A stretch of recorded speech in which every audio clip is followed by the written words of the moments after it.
আপনার আমার চলে যেতে হবে, হোক সে মুসলিম, হোক সে ইহুদি, খ্রিস্টান, বৌদ্ধ, যে জাতি রয়েছে না কেন, সকলেরই একটা বিশ্বাস রয়েছে সে এই দুনিয়া থেকে বিদায় নিয়ে চলে যাবে। এই দুনিয়া থেকে সবাই আমরা চলে যাব, কিন্তু আল্লাহ সুবহানাহু ওয়া তাআলা আপনাকে আমাকে এই দুনিয়াতে প্রেরণ করেছেন, দুনিয়াতে পাঠিয়েছেন,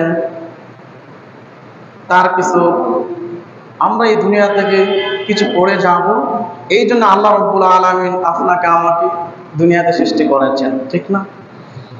আল্লাহ বলছেন, ওমা খলাকতুল জিন্না ওয়াল ইনসা ইল্লা লিয়াবুদুন, আমি জিন এবং ইনসান সৃষ্টি করেছি ইবাদত করার জন্য। কি করার জন্য? ইবাদত করার জন্য।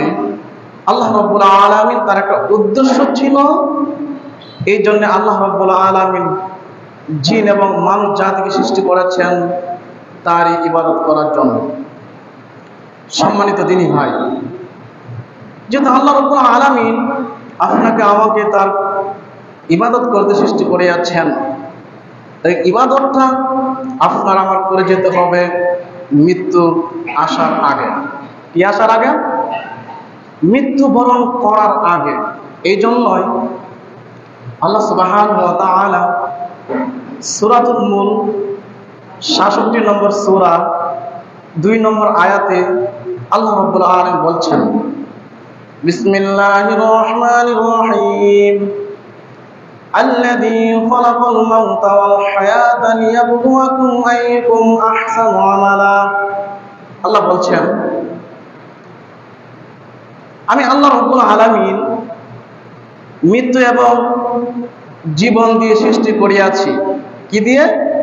মৃত্যু এবং জীবন আমি আল্লাহ রাব্বুল আলামিন সৃষ্টি করেছি। কেন সৃষ্টি করেছি? আল্লাহ বলছেন, লিয়াবলুয়াকুম আইয়ুকুম আহসানু আমালা, আমি এটা পরীক্ষা করতে চাই, আমি এটা পরীক্ষা করব তাদেরকে কে আমলের দিক দিয়ে উত্তম হতে পারে, কে কার আমল কত সুন্দর। এই জন্যই আমি আল্লাহ রাব্বুল আলামিন তাকে মৃত্যু এবং জীবন দিয়ে সৃষ্টি করিয়াছি, আমলের প্রতিযোগিতা করার জন্য, সুন্দর আমল করার জন্য আমি আল্লাহ সুবহানাহু ওয়া তাআলা দুইটা